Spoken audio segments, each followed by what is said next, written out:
Hello and welcome everybody to another episode of the Freedom Filled Life podcast. I'm your host, Shay Brown, co-founder of the Bucket Bombshells, where we serve women who are building, growing, and scaling a service-based online business. And I'm sitting down with Alisha, who has done all three of those things through the products and services that Bucketless Bombshells, Cassie, and myself have offered, which has been really exciting to be Alicia's mentor on that journey from building, growing, and now scaling. So Alicia comes to us as a former Bucketless Bombshells Academy student, as well as one of our members of our Scale with Purpose Mastermind. And she actually just joined us for our second round.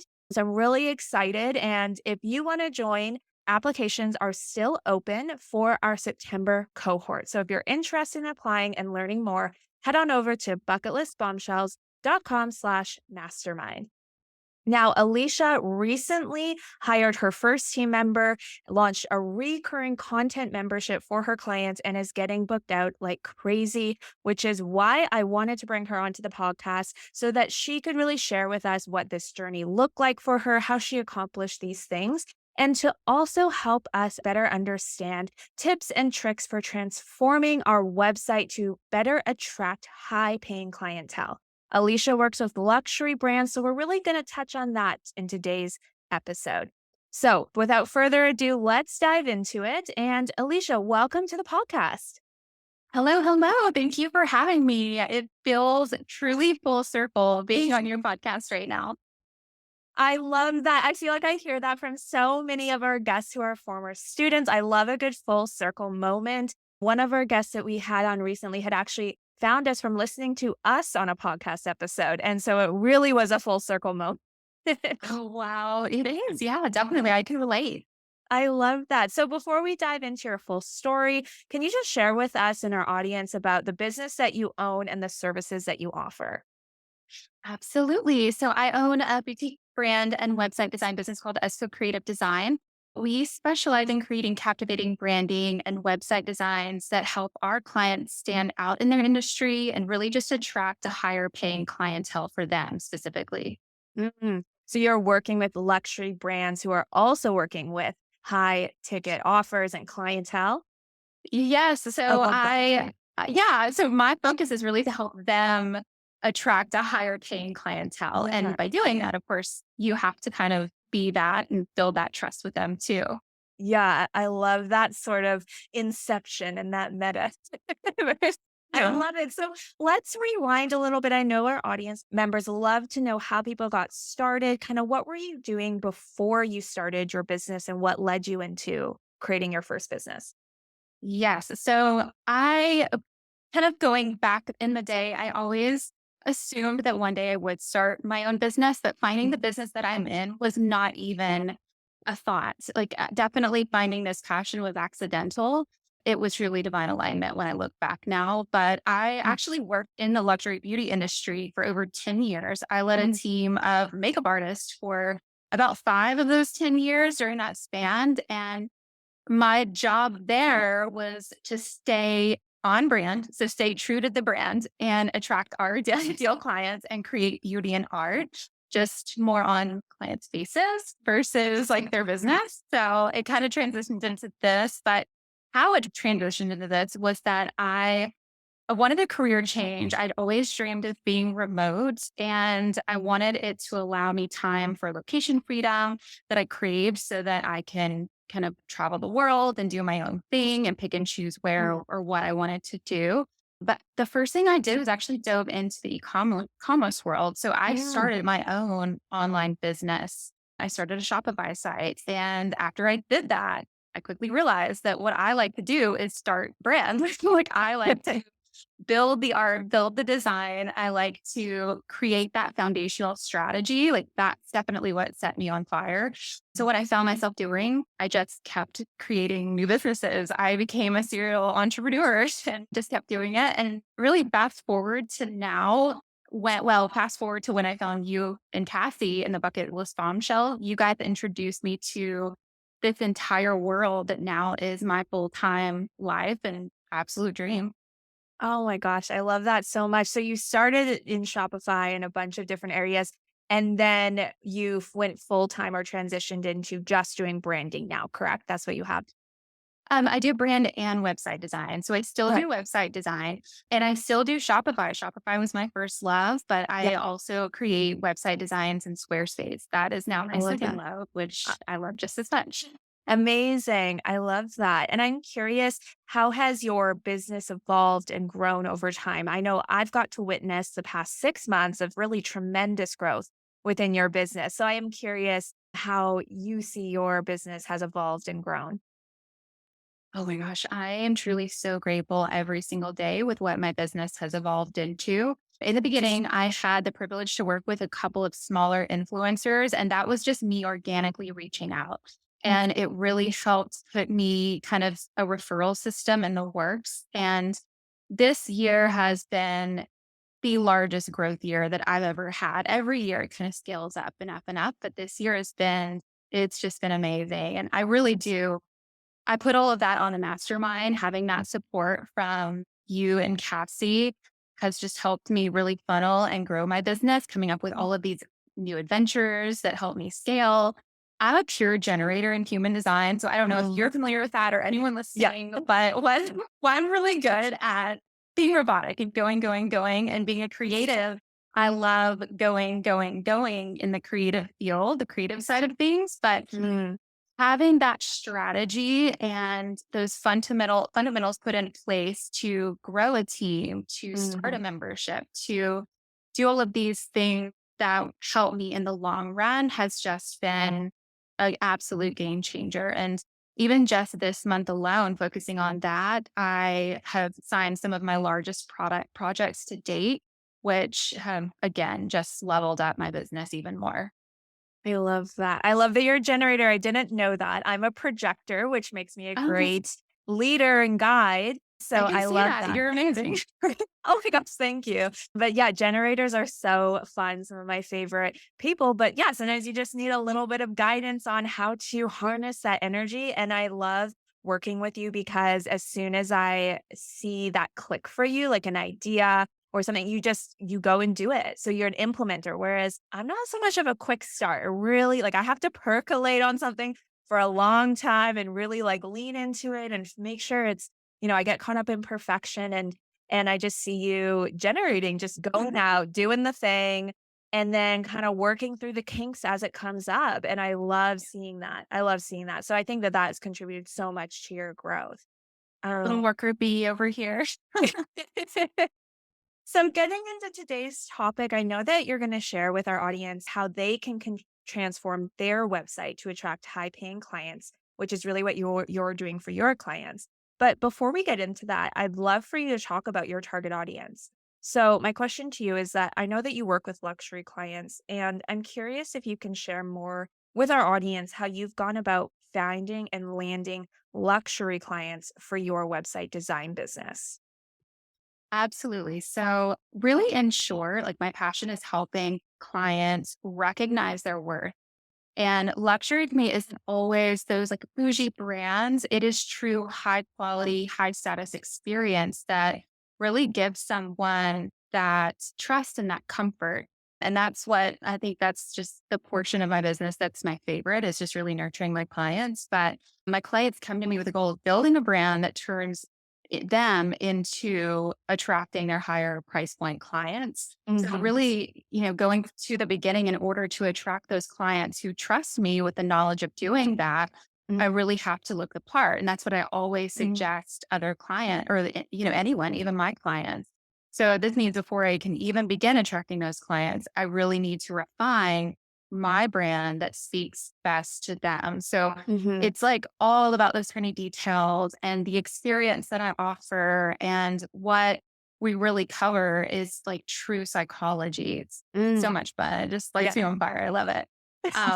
But what it is, once you reflect that quality, then you can Mhm. begin to attract and really like repel clients. So I say repelling because that is something that you really want to focus on as well. It's not only about like who are you trying to attract, but in that process, you'll also find who you really don't want to work with, or Yeah. maybe what your style might be that doesn't really light you up, you know? Hmm. So attracting who you want to work with is just important as who you don't. And the key is really knowing the who and who you want to attract. So when I began marketing my brand, I created two avatars. So two, because your business will probably have more than one. I mean, Yeah. just as a creative, like there's a couple of different people that I do want to work with. And I really went through and asked myself some key questions, really dove deep, really embodied both of those people so that I can figure out who it is that I'm trying to speak to, create my website based on that. But not only that, know where to go to market too, Mm. because even if I were to use one marketing tactic, like going into a Facebook group and just kind of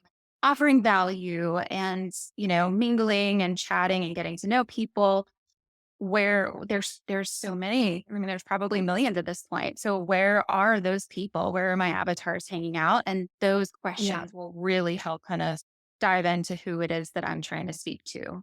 And are you finding these, say, higher paying clients, higher clientele in Facebook groups on Facebook? I know that it's such a strategy that is something that does work well for people, but I'm curious, are these higher, I would assume a higher clientele is like kind of that. I'm thinking of like, selling sunset vibes. Like, I don't Oh my watch gosh, that yeah. show. I just have seen enough memes to know what that is. So I'm curious, is it Yeah. like that or like, or where are you really seeing these high paying clients or luxury clients, so to speak, kind of hanging out in your world? Yeah. I think it has to do with like the big picture. So Facebook groups are amazing. And when you kind of figure out who you want to speak to, you'll know better where to join and where to give value to those groups, which I do all the time. I love Mm. doing that. It helps get to know a lot of people. It helps to, really set you apart in those Facebook groups. But finding those right ones are key. Not only that, it really helps you hone in on where your clients hang out, even if that's on social media, if maybe Mhm. your clientele is more apt to hang out in LinkedIn and really kind of nurture those platforms. It Mhm. helps you set up even what hashtags to use. If you were to, speak on Instagram, what hashtags maybe your ideal client is searching for, on top of how to set up the language on your website, what tags to use on the back end of your SEO on your website. So if your luxury client, maybe, you have a e-commerce brand that sells higher paying organic products, that's going to be a lot different. Those searching keywords that your clients are searching for are going to be a lot different than someone who may be a luxury real estate agent, like selling Mhm. sunset. Some of the sunsets probably not going to start Googling organic, like, well, they might, but they're not going to be searching for the same thing as Yeah. maybe those organic, natural brands that are on a higher price point. Mhm, mhm, and how are we doing this on our site to, say, attract real estate agents in this, let's say, this example you're using, the real estate people and the organic food companies that we wanna work with? And you mentioned stuff on the back end. Are you producing blog posts with SEO rich content for these different types, I guess, of subsets of a luxury brand audience? Yeah, so that's really important. So whenever it all starts from the beginning too. So Mhm, and that doesn't mean you can't visit your current website and get these tweaks updated on your site, but just kind of pivoting and going into the SEO world, having, I mean, it's the tedious little tiny details. So when you upload a photo, make sure you use those specific keywords that you've done your research on for your ideal clientele. Where they hang out, what they'd be searching for related to your business. So then pop in and do those details on the back end of your site to make sure all of your pages mhm, are titled correctly with those rich keywords. mhm, Don't use them too repetitively because Google's smart. They know when they're searching, if every single page title is exactly the same, then there's not a lot of organic kind of information that you're providing. And really, when you kind of look at that big picture, that's what SEO is. It's where do you best rank providing the information that you're giving out. So, mhm, to your point, blog posts are absolutely incredible for that. They're search engine based. So, whenever you're constantly posting blog posts on your site that are related to those rich keywords that maybe you did the research on for your avatar, those are really going to help drive you up in the rankings, show up when someone's Googling those keywords or whatever it might be. The small things like I started to mention before, like uploading images, I see that a lot on website redesigns that I do for clients when Mhm. they're pivoting from, you know, a DIY website usually to something where they can look more professional, best attract a higher paying client. All of their images on their site are the first ones that have to go because we need to upload those images again and remove that IMG underscore 682 and add those rich keywords. You know what I'm talking about? Like Oh, yeah. I feel like every image has them in the beginning, but adding those rich keywords, those alt text that really make your website, make your hashtags work for you. I love that. Thank you for sharing that extra insight there. And kind of going back to, we were talking about target audience. I'm curious, in your opinion, what is the difference between a high paying client and a budget conscious client or other types of clients? Absolutely. So when I think of a high budget client, those are the clients who are really looking to level up either their brand or start a brand that's leveled up. They're ready to invest. And it all depends Mhm. on their values too. Mhm. So if their values, and this is again why it really depends on those questions you ask yourself about your avatar. If and I think one of the most important questions is what are their values? If their Mhm. values are oh, fast turnaround. They like it quick. They like it speedy. They don't really mind a lot of strategy. They have an abundance of time.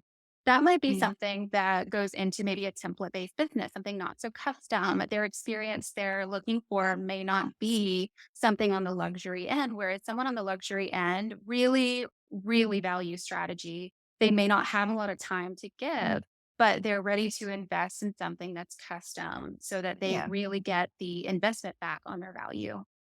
Yeah, absolutely. Absolutely. I think we all have in our journeys seen as we get started, we're taking anybody and everybody in that budget conscious client, which is great to work with. And like you said, I love that you mentioned serving them in a different way, serving them with templates or serving them as you want to grow into high ticket offers or working with higher paying clients. I love that you're not missing that low hanging fruit and you're still serving the budget conscious members or audience members. So that was just awesome advice there. Thank you, Alicia. Absolutely. Yeah. So I know as your business coach that you recently launched a recurring content membership site for your current clients. And I think this is such a great add-on service for your offer ladder, especially just coming off of talking about, what are the different things that we can serve the different types of audiences we have. So my question for you is that I would love for you to share with those in our audience who are website designers. They're possibly maxed out on their capacity. They're not looking to start an agency model. So, what does this membership service look like? And who are you serving and what are the benefits that you're providing? So kind of going back to my topic about experience is everything. This has truly leveled up the experience for my clients, which Mm, makes me so happy. But it's something that really I found myself consistently working with the same clients over and over again, which mm, I love. My clients are always coming back. The experience is good, which makes me happy. But I was getting maxed out on constantly finding new clients and working with the same clients over and over again. So mhm, what we created was the ESO Design Club, which is a monthly subscription-based website management service. The membership includes 2 hours of website design mhm. hours. And it also and that those are kind of at the request of the client. So Yeah. some months they may not need the full 2 hours, but so far it's been live for about a month now. And they've already put in their requests and it's been great. And they've just had nothing but positive experience with it.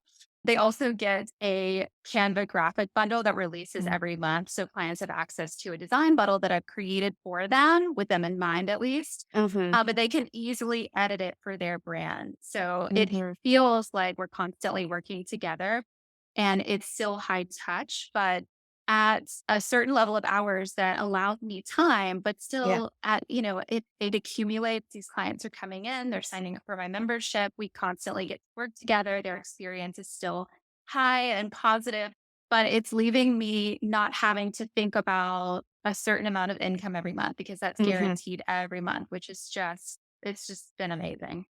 I love that. And these are for your current clients, correct? I mean, I know that we've been working together on this. but this isn't something you're publicly offering. It's just for people who've worked with you in the past, right? That's correct. Yeah. And Yeah. it's been interesting, even just bringing on new clients. I found myself pitching that in the Yeah. beginning before I even bring them on. So it's something that is really looked at. And I've gained feedback over new client calls that that's the reason why they've decided to go with me because of my membership service that I offer after our time together is complete with our custom branding and website. I love that because your audience, like you were saying, they're the high paying clients. They're the ones that value their time over money in that sense. So they want that ongoing work. They want to know that after they work with you, they're not just high and dry left on their own or have to train a VA or have to train someone to keep doing it. And I think that's why it's working so well in your pitch.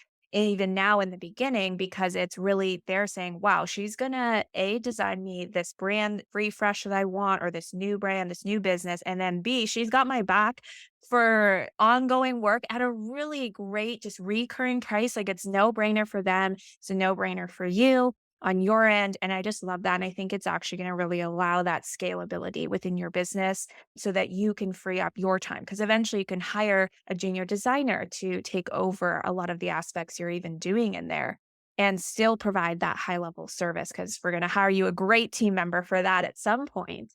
I love that. So I'm curious, how has this additional service offering benefited like you and your business model? I mean, I just gave my perspective on it, but I'd love to hear from you. How has it benefited you and your business? Truly, our view is exactly the same. So, I'm able to give my clients that additional support. I've always given them support in the manner of whenever our time together is complete, so they launch a website design with Yeah. me. They always receive a personalized tutorial on how to update those basics. But there really is nothing like that one-on-one comfort of support, knowing that if something were to go wrong on their website or Hmm. they need to up their service ladder, then they can reach out to me in the design club and request those edits. They're guaranteed to get them in that month within a certain time period. And then for me, it allows me the comfort of laying back, knowing that I have that subscription coming in as far as Yeah. an extra revenue stream. It allows me to know that my clients aren't out there, having to search on their own. I know that their websites are staying up to date. They look beautiful. They're Yeah. No still one's on messing with brand. your branding. Absolutely. They're still on brand. No one's struggling. So I'm able to really further provide that experience. And like you said, later on, I'll have a junior designer that can help me upkeep that and just continue to scale. I love that. I'm really excited. It was like super fun. I know that came out of the retreat that we did, the group retreat that we had, and we talked about recurring revenue models. And to see it come to life only 2 or 3 months later has been so fun, and it's been received so well by your clients. So I'm just really proud of you for launching that. Yes. And I'm launching tier two. I've had requests for even more hours a month for like larger website clients. So I'm already growing it even just after this little bit of time. I love that. And Cass and I are huge fans of what we like to call three-tier pricing. And then in this model and the recurring model, it's amazing because you just add a couple extra things that are obviously, of course, of value. And then for those people who again they want more access to you or they want more content from you, it doesn't take that much work on your end, but it's going to increase the amount of recurring revenue you're going to receive. And I think that's great. And again, you just keep saying yes to your clients. Like I said before, you just say yes and then you go do it. I'm over here like, I'm like, I got to think through everything. And I love that mentality. You're just like, yeah, I'll do that for you. Like, let me get it set up. Let me do this. And I think it's going to be so great. I can't wait to see all the tiers come to life. Yes, it's exciting. So much growth.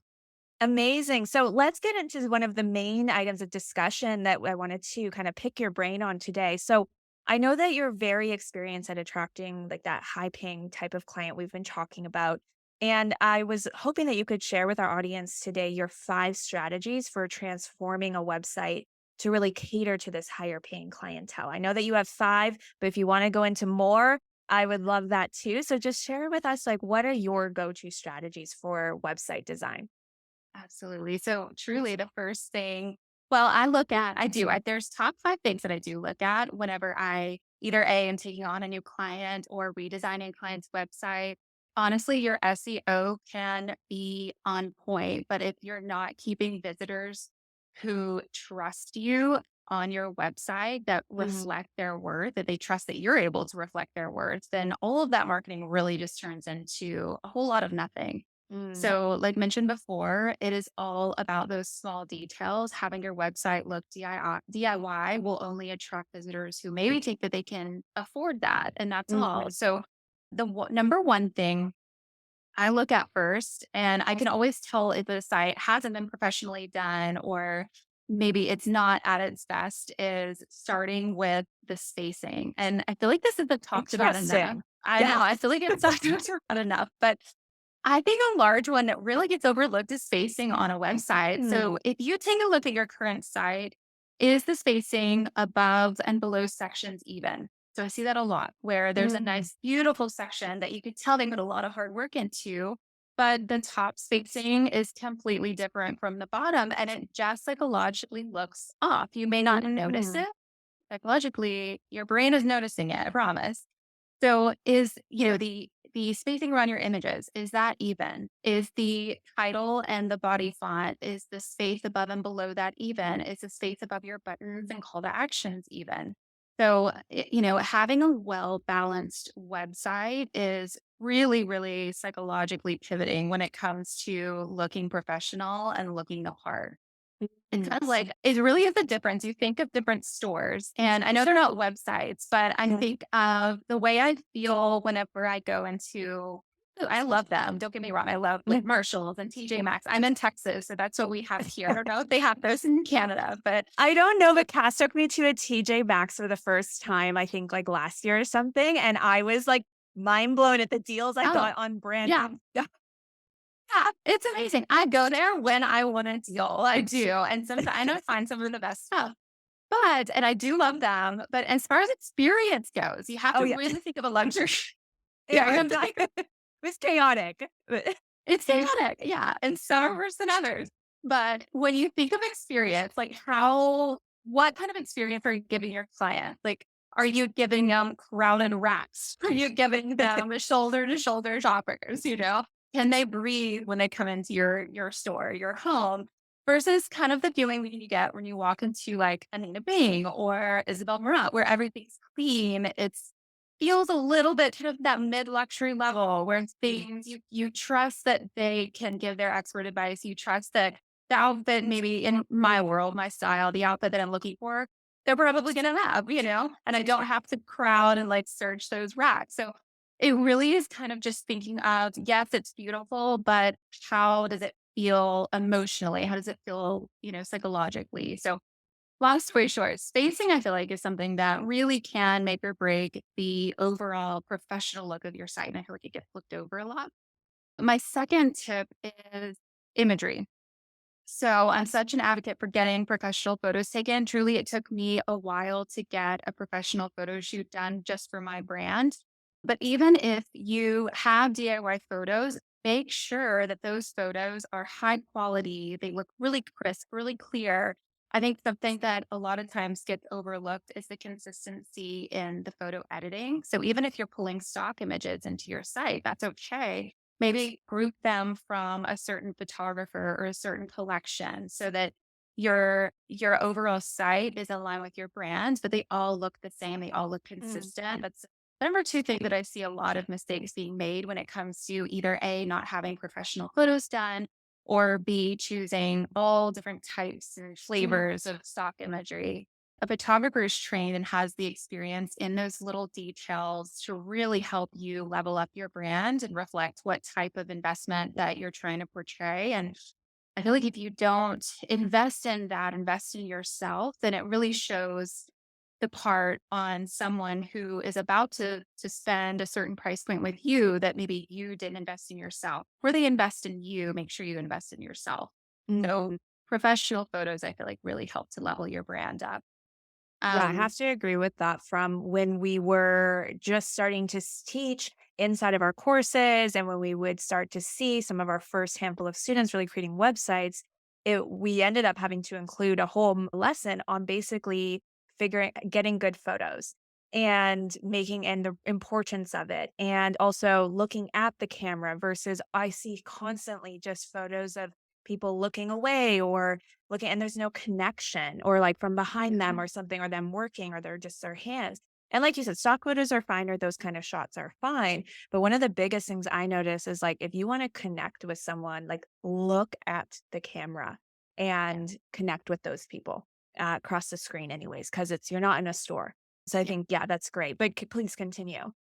absolutely. I agree. It definitely helps to build trust for sure. My third tip is brand consistency.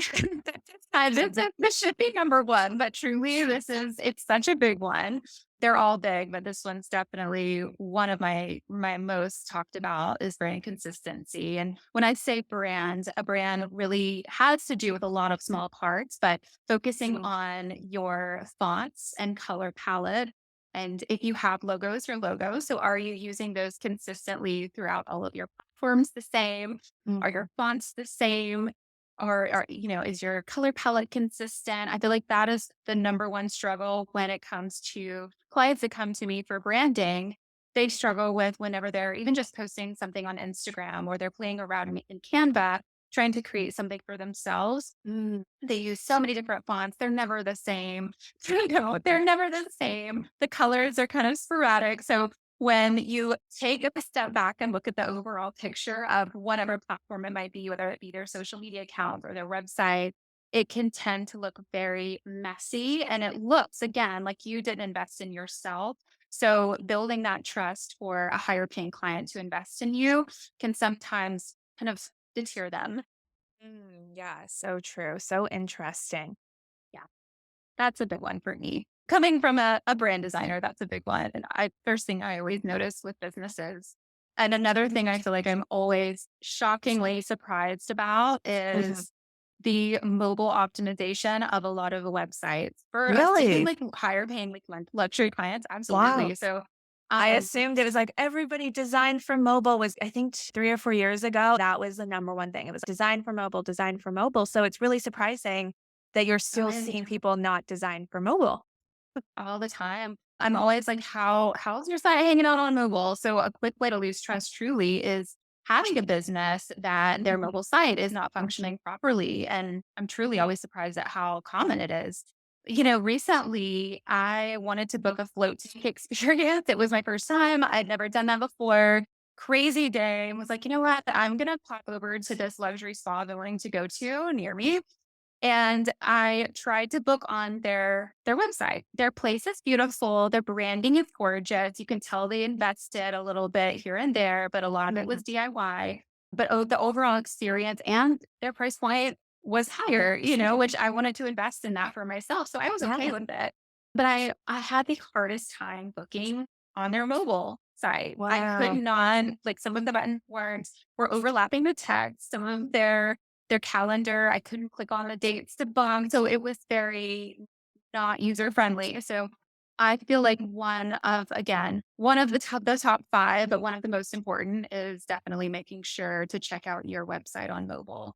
Mhm. When we made the switch over to Show It, one of the things that I really like about Show It, it does add an extra layer of work, but it's instead of it being I can't remember what the term is when it's like kind of auto mobile optimized, template Mhm. like Divi and stuff like that, mobile optimized. It was that you designed the mobile completely separate from the desktop. So you can look at them side by side and the elements overlap. Like, you don't have to recreate every element, but then on mobile, I can move it anywhere I want And it and doesn't it'll disrupt show the up. desktop. Yeah. It's Yeah. like I was like, whoa, like at first, even I can change the same piece of text, like paragraph text can be like 6 points font on desktop, and then I can make it like 12-point font on mobile. Not that I would do you're not that I would do that. I don't know if that's a fix level, but like, Like, let um, me zoom in here. I know, I was just thinking, I was like, that's gonna be a really small font. But it's mind blowing that the text can be completely different. The imagery can be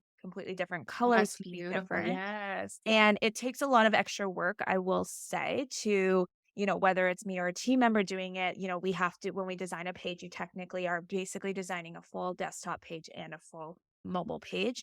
But that customization has been amazing. I'm a big Showit fan. I know you're on Squarespace and they have some great, I think, auto mobile optimizing as well, but I just can't speak highly enough of just being able to design for just mobile. It's so worth it. You said it's extra work, but it's Mhm. so worth it. We're talking, if someone built their trust with you and invest in you versus not, because that day I didn't book my spa treatment. Oh, yeah. If it can't book online, it's frustrating. So why would I pay this higher fee or it just ruined the experience It did, between yeah. like you came in, you were like, I love this branding. I love the feel of this. It looks like a high-end spa. Okay, let me book. And it just, I think probably which it did it. You didn't end up booking with them. It really Yeah. took away from the experience. You should pitch that. You should say, I hey, know, exactly. Yeah, that's why you're my coach. yeah, I'm like, listen, get me their number. We're gonna pitch that. Yes, yes. And that's so true. Like, Showit is incredible. They have some amazing thing. I'm actually going through a Showit training, just kind of learning the platform a little bit more. I used to design in WordPress. Squarespace might have kind of saw what Showit was doing. And about maybe 6 months to 7 months ago, they incorporated that same feature where you have a Oh, separate great. separate device to optimize for mobile, which Yeah. all of my years of learning custom CSS are now useless when it comes to certain items in Squarespace because they've leveled up so much. But they do Yeah. offer that too, and Yeah. it was such a game changer. That custom CSS was something I learned really early on. I found it fascinating and learning it, but it's so funny when a platform updates and then your custom CSS doesn't work because either they did Oh what so yeah, this happened to me in our payment processing system. We use Spiffy Cart. And they updated amazing updates. They added all these new features, things I'd wanted for a while. And I went into my checkout pages and everything was just like not like everything was messed up. And I was like, what happened? And they were like, oh, like your code is basically what we implemented. So now it's just a click of a button instead of me having basically coded everything too. Cause Cass and I are very particular and we code and when we code the visual side because like you're talking about, the Mhm. brand is so important. It's something that obviously Cass is very skilled at. And so when we use platforms, we use custom code so much so that we can have that same consistency across our whole funnel from our website to our checkout to our course site. And it was so funny because I was just laughing because I was like, I coded all of those things that now you're offering. And I'm like, thank you. I love it. It makes my job, it's like so much easier. But I did have to go through and kind of clean up things. And I was just always laughing because I've been doing that since I started out as a website designer. And I love the custom CSS, but these platforms are stepping up. They're making things like real They easy are. for Yeah. everybody. So if you want to be able to become a website designer very easily, you can do that now on these platforms without Yes, having to they're know CSS. exactly whenever they updated and brought in the new Fluid engine, it Yeah. minimized my need for custom coding on the visual side. I mean, truly, probably by 50%. So Yeah. yeah, it's amazing. Yeah. So getting back into, I'm not sure if we hit five yet. I got a little lost in our conversation. That's okay.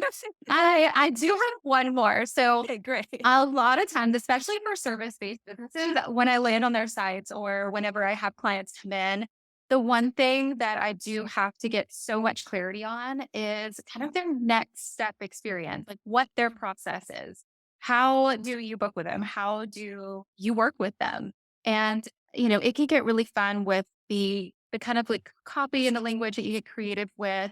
But if you're not clear and precise on what the next steps in working with you are, it can look messy. It can be so confusing and it can kind of reduce trust because it creates this low kind of engagement. I mean, attention Mhm. spans are so low now. They're more likely there's so many other providers that are in the same industry. So the slightest bit of confusion always, if it slips in, then you probably already lost that client before they've booked. I just recently had this experience with, I know we've talked about getting our color analysis done so many times, and I still want to get that done. And I know, yeah, and there's a certain brand that does that I really want to work with, but their process they're very like high end. You can tell they know their stuff. They're professionals, and this one thing is the reason why I haven't booked with them yet, because it is so difficult to figure out what the next steps are. And the only Mhm. payment method that they take is PayPal. So you're not able to physically book with them. You're not able to like even complete a form and let them know, hey, I want to book with you, or I want to choose a date or whatever it might be. But they're just like, pay me through PayPal and then you'll hear from us later. Yeah. And I'm like, Yeah. oh, there's that trust factor. I'm like, I want to Absolutely. invest in this, but the trust factor has kind of gotten confusing. It is. So having a really clear process really helps with leveling up your experience, which again, the experience is everything when it comes to higher paying clients. And on your website, you're basically outlining exactly those steps. When someone comes to your site and they say, they're like, I want to work with Alicia, they are able to then see, okay, here's the next step. And then they also are able to see kind of the next 3 steps, right? I think I've seen on your page, it's like here's step 1 and then step 2, step 3, step 4, right?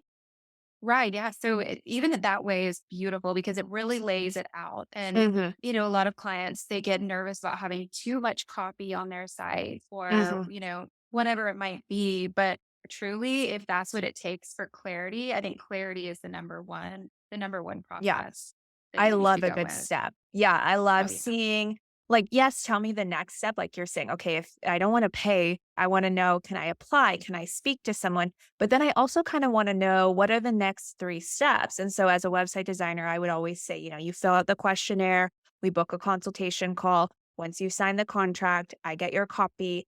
I start designing, you get reviews. Like I literally, and yeah, it did look kind of like a long, so to speak, process, but I did want to attract clients that like that because I'm such an organized person and I had such a step-by-step process. I'd rather attract someone who appreciates that and is looking for that in a website designer. And then also it's just kind of like full transparency on the other side of what am I getting myself into when because website design is a big investment or can be for these higher paying clients. So I love that. I think that's a great piece of advice to have that on your site.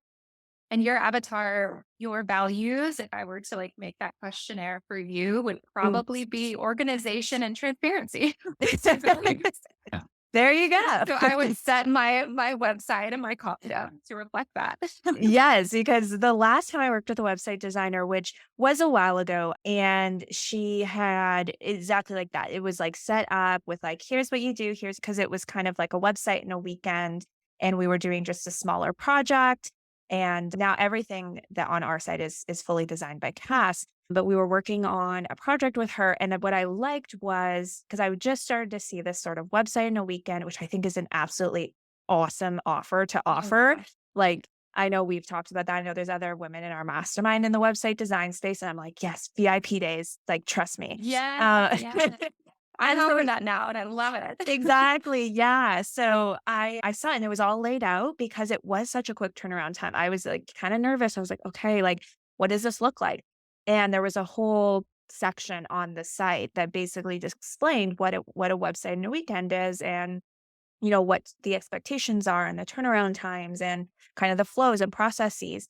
And so it just really helped me even understand what that would look like before even booking a call or before even, committing. And then knowing like, yes, that's what I wanted for that project, but it wouldn't be the right fit for, say, other things that I was doing. And I liked knowing that kind of upfront, like, what does that even look like?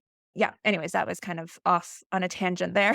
Oh, yeah. No, I agree with all of that. Having those clear steps, either right there where you book, where the call to actions are, or even Hmm. just like a separate process page, that's fab. And that works beautifully. Hmm. Clarity is everything. And it definitely helps to build trust. Yeah, absolutely. Well, those strategies for transforming a website were so helpful. I loved all of them. And I'm sure there was like people taking notes and lots of takeaways. And I think they apply to anybody in any kind of, you don't have to be a website designer, apply those strategies, any service Yeah. based business, any business really at all. And when trying to attract whoever you're trying to attract, those strategies will work so well across the board for any business. So, I have a couple more questions for you, and I want to switch gears here a little bit because I did touch on this at the beginning of the podcast about how you're growing your business. And I wanted to be able to share some of those insights with our audience. So, I know that you've recently made your first hire. And when you came into our Scale with Purpose mastermind program, you were so hesitant. You were so hesitant to take on a new hire. So, I know as your coach that this experience has actually exceeded your expectations. And I'd love for you to share your experience with our listeners who may be feeling this hesitation to take on their first team member. Can you kind of take us from those feelings, to the results of what your first hire has allowed you to do within your capacity and your business? Oh gosh, yes. In the beginning, it's so crazy because in the beginning, whenever I started my business, I could not wait to provide, you know, a remote life for someone. That was always my Hmm. dream. And I was literally working the perfect job that I would want to have. So I couldn't believe how hesitant I got when I got busy because, like I've talked about this entire podcast, like experience is everything. So when it came to finding that right person, it was overwhelming knowing Hmm. where to go, where to start.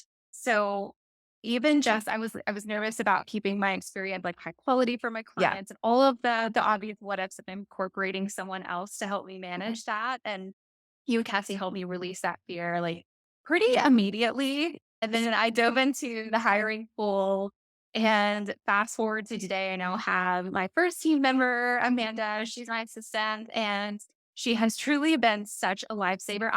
Like I said, I'm a generator. I'll just keep my head down, put my hood on, and go, go, go. But I was missing out on so many of those like items that help you scale the business, the back Mm. end items that were on my to do list that kept getting moved from week to week because my client experience was my number one value that I really wanted to focus on. So a lot of that was getting pushed to the side. And when she came in, just having a team to help support me and those tiny details that help me focus on marketing, which I can now do. I can now focus on, other than client work, I can focus on my marketing, the items that actually help pivot and scale my business. My membership program would not Hmm. be where it is now if it wasn't for hiring. So I'm shocked that I'm like, okay, I'm ready to hire again.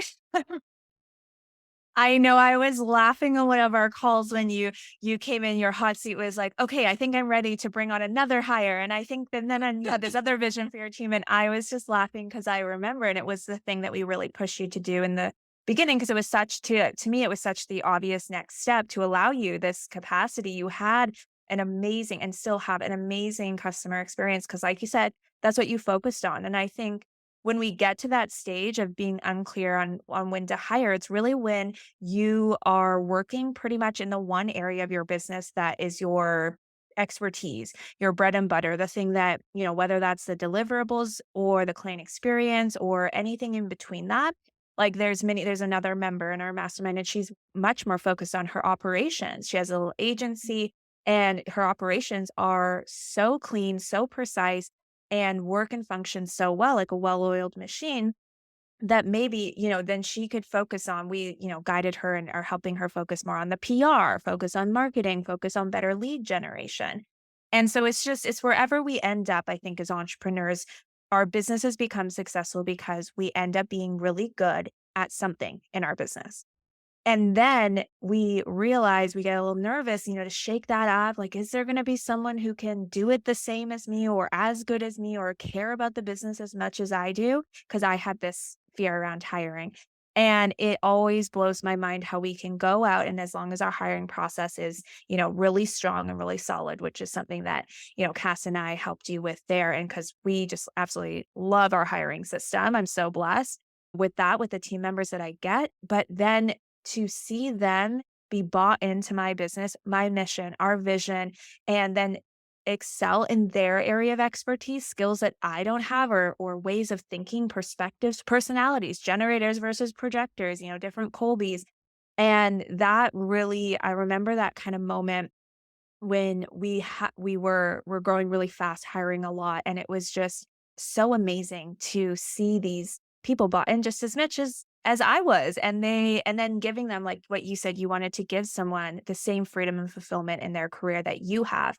Like, I got to experience that as well, and that was really fulfilling and really awesome. But there is someone out there that can help you scale your business in the area of your business that is lacking attention right now. And I say that to our listeners because I'm like, there's a area, and that's going to be like that's going to be that point that is going to help you scale. And like you've experienced that firsthand. I definitely have. I cannot, and I've realized this in the past. Let's go. I got it. I got it. I got it. I'll Yes, take on all of exactly. it. I can do it all and wear all the Yeah. hats. But truly, it is impossible to scale to a certain level, past a certain level at least, by yourself. Mhm. There's only one of me, and I was at my capacity for sure. And getting to leverage on even just Amanda's talents alone is such a beautiful thing. She's so talented, she's so smart, and so I'm getting to leverage off of what she can help support the business. It's definitely now a we instead of just an I, and it feels whole, and I cannot wait to continue to grow my team now. Hesitation is gone. I love it. Thank you so much for sharing your experience on that. Because I know, I chat with people in that growth, in that precipice of they're just doing so much in their business, and it's amazing. They're having so much success, but that's that kind of tipping point for one area for scaling is definitely the opening up your capacity to do more within the visionary side of your business, and you need an integrator, or you need team members that support you in the areas that are kind of opposite to you. Those are my favorite first hires for anybody is hire someone in the areas that are being unattended in your business because that's not the area you want to hang out in. So find someone to do Exactly. that. Yeah. Cause it does get more I know not difficult, but interesting when you're hiring for someone to kind of replace the thing that you are an expertise at. So it'll be interesting when you bring on a junior designer, because that is your area that's kind of, Yeah. your bread and butter, your expertise. And that is definitely going to grow you as a leader for sure and push you outside your comfort zone from personal experience. Yes, you and Yeah. Cassie have definitely helped me transition from my little worker bee, Yeah. making things happen, to looking at my business as a leader, as a shareholder. That was something that I learned in the mastermind was looking at it in that way. It really opens up an entirely new perspective and more of a growth perspective for sure. Yeah, I love that. Okay, so I just have one more question for you today, and it's one that I ask everybody who attends the podcast. How has starting your own business led to more freedom and fulfillment in your life? Oh, I mean, there isn't an aspect of my life that hasn't been affected, truly. Starting my own business has changed my life to say the least. As a designer, I am now able to literally design the exact life that I want to live and provide that for others. I mean, my assistant is traveling the US while working remote for ESCO. And that was just a dream that I couldn't even fathom of how to put that together. So and just, me and my husband are major foodies. So I have 100% location freedom now to travel wherever I want. We actually have a month scheduled in Europe next year. And I'm just truly grateful every day that my business is providing me the freedom to do that. And I'm so excited. I have just a big vision of providing that for other women entrepreneurs too. Wow, I love that. Oh, I'm so excited for you to have some time to travel and that was one of the other things you came in with was really wanting to find more time to spend with your husband and I love that cuz you had your head down, you were doing so much in your business. And now within such a short time frame, you have a trip book, you have other things outside of work that are fulfilling to you and allowing you to either rest, self-care, connect, rejuvenate, all of the things that especially for a creative like yourself that probably actually contributes to the creativity and the vision that you bring to your business, which I think sometimes we overlook rest or not even rest, just overlook being outside of our business and the things that actually we're doing in our lives that have an impact on our visionary or our creative way of thinking that we then bring back into the business. It happens to me all the time. I get away from it and I'm like, whoa. And I come up with all these ideas and I'm like, oh my gosh, like just having a conversation with a friend who has nothing to do with business sparked an idea. Yes. I'm my own most creative when I step back, I do, like you said, do some self care, I lay out in my hammock, Yeah. and that is when I'm like, ooh, I should do a full on rebrand, like or something like that. That's where all of the inspiration comes. So that is such a good point. Very, very true. I love that. Well, thank you so much for being here with me today, Alicia. And for those listening, where can we connect with you after this podcast? Yeah. So I'm on Instagram, Esco Creative Design. My website is escocreative.com. And I would love to just connect with everybody who's listened to the podcast for sure. It Amazing. I know you have a I've also guide for Yes, our yes. listeners. Yeah. I do. So I created just an attract and captivate guide. So it really Mhm. helps hone in on all of those questions that really helped me create my avatar for ESCO. It helps me really hone in on all of the values, where my ideal client shop, where they hang out. So I've created a little bit of a guide just to help kind of get those wheels turning and a checklist on my top 5 items to look at for your website. So this applies to service-based business, e-commerce businesses, whatever it might be, just to kind of help get that momentum flowing. Amazing. I'll make sure that's included in the show notes. I know that was escocreative.com/guide, and we'll include that for everybody listening. So again, thank you for being here today, Alicia. Yes, thank you for having me. Amazing. And thank you for everybody for tuning in to another episode of the Freedom Filled Life podcast. I'm your host, Shay, and I'll see you in the next episode.